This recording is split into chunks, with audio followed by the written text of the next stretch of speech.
So if I ask you, where are you right now? You probably give me some answer of where you think you are. And I'm not talking about physical location. I'm talking about where is your business? What is the state of your business right now? Often in the past, people have asked me certain questions, or they might want me to mentor them, but they'll ask a question and expect a perfect answer. Problem is though, unless I work in your business day to day, I can't answer that question as best I could because I don't know where you are. I don't know what happens every day. All I'm getting from you is an assumption that you might be making about the business when you ask that question. So apart from answering it based on the assumption that you're putting across to me, I'm then answering from my perspective what I would do, how I would think if it were me, if it was my business. But my answer is based on where I am. And that's why nobody can really answer a question or give advice because the answer comes from where they are rather than where you are. And the answer might get you part of the way, but it won't be as effective as if that individual had been living and breathing your problems for the last 6 months. I hope you're understanding where I'm coming from with this. So what are the assumptions and why can't we rely on them? Well, assumptions are mostly based on emotions. We want something to be true, and so our brain picks out evidence of all the things that would show it to be true. It's a bit like when you decide to buy a new car, and then all of a sudden you start seeing loads of cars on the road, just like that one you're buying. Yet you can't remember seeing hardly any of those cars before that. An example of this is in business would be in some businesses I've worked with, and even in our own businesses, the company might have a client that makes up 70% of your total sales. You go along thinking that this client is amazing. You mustn't do anything to upset them. They're like gods to your business.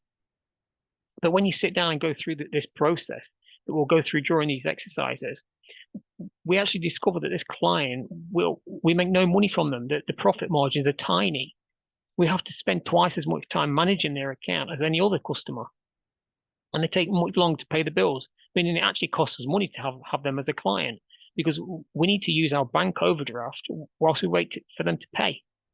Now, the problem with this is if you want to grow the business, you might have based your business plan on this client and others just like it, but you're basing it on emotions and assumptions.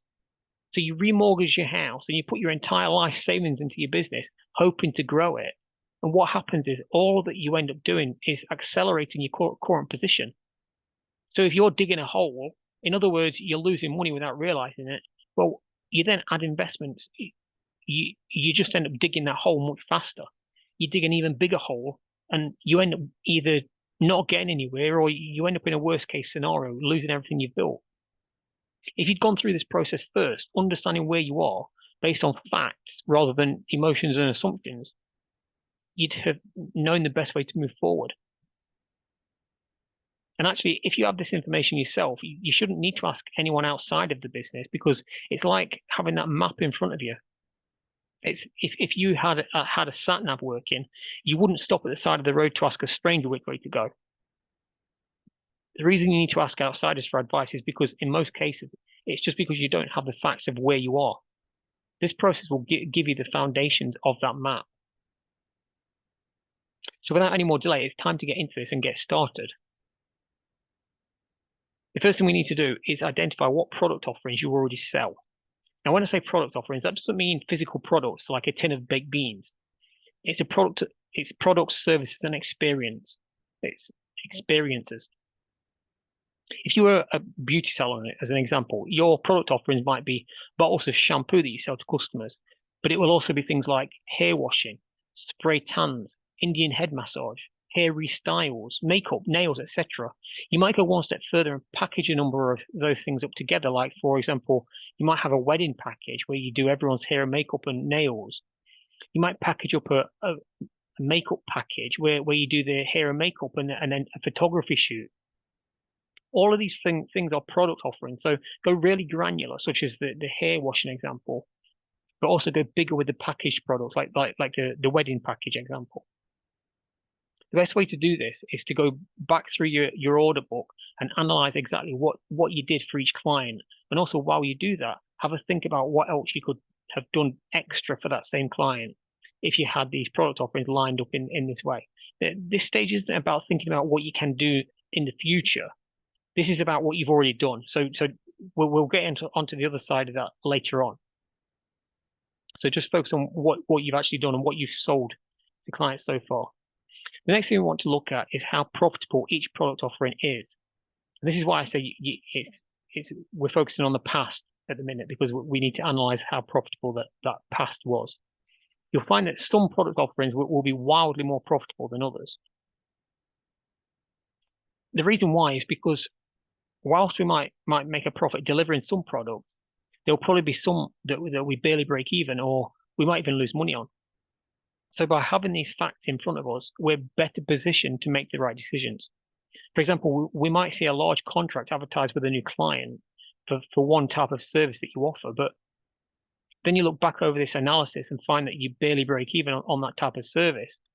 You can then make the decision whether you're happy to take on a large contract and barely break even on it, or whether your resources are better used on other contracts. This all comes down to your strategies and what really where you want to go with your business, which we'll look at later. So a common question I get asked when I talk about doing this is how to measure profitability on a product offering and what metrics you might use. So let's walk through an example. Now, the metric you want to use is gross profit margin. So we're looking for a percentage of total sales. I don't wish to tell anyone how to suck eggs, but if I go through this step by step, that way everyone is left at the same end result. So how do you calculate gross profit margin? Gross profit margin is calculated by taking what's called the cost of goods sold and subtracting it from the sales value, excluding any taxes. When we calculate this, we need to be aware that there are two types of cost in a business. First, we have the fixed costs. These are the same no matter how much you sell, such as the cost of your building, the cost of employing your receptionist, etc. These costs are included into the, or should I say, these costs are not included in this calculation. The second type of cost is called a variable cost. And these are the costs that go up or down based on how many sales you make. For example, if you employ engineers to go out to people's homes, the cost of that engineer, along with any materials or stock that they use, that would all be a variable cost.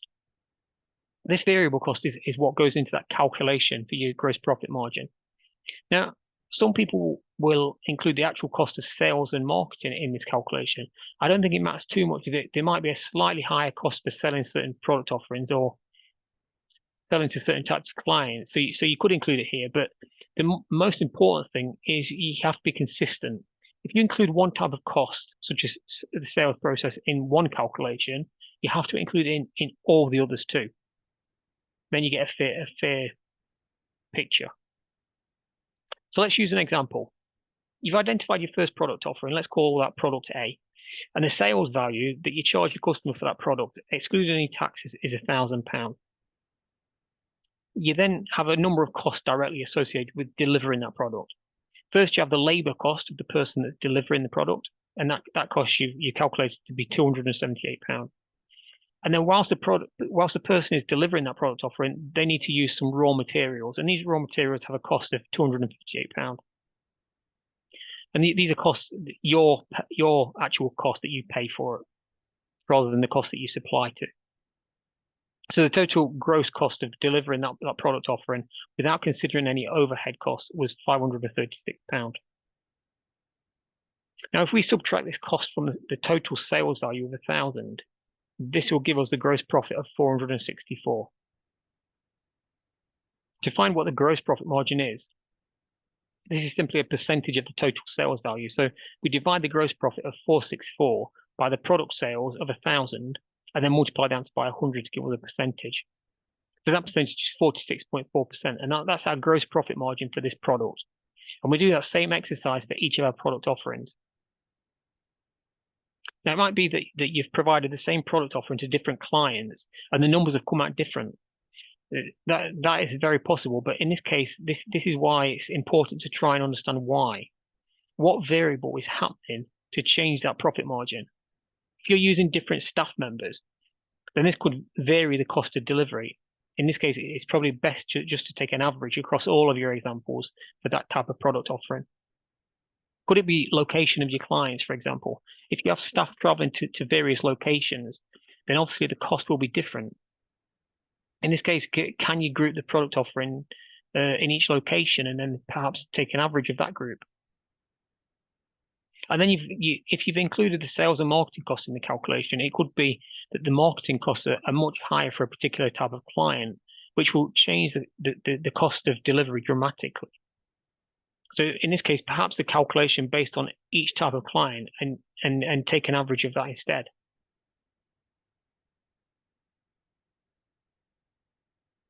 So that's the past. Perhaps some of our product offerings aren't profitable, and that the amount of each product offering as a percentage of the total business has a massive effect on the business overall profit margins. So what can you do to improve your profit margins on each offering? It doesn't matter what you do, even reducing your cost by 5% will have a big impact on how much extra profit you make. The final thing I want to think about is product demand. How much demand is there for each type of product offering?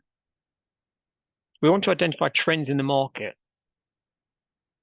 When is a particular type of product offering in demand, and is the demand increasing or is it falling over time? There are two ways to do this. The most accurate way is based on inquiries you get to the business for that type of product offering.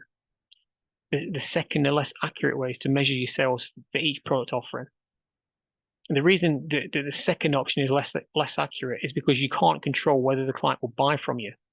So one month it might show low sales of a product offering, but in reality, all of your competitors just drop the prices and customers bought from them instead.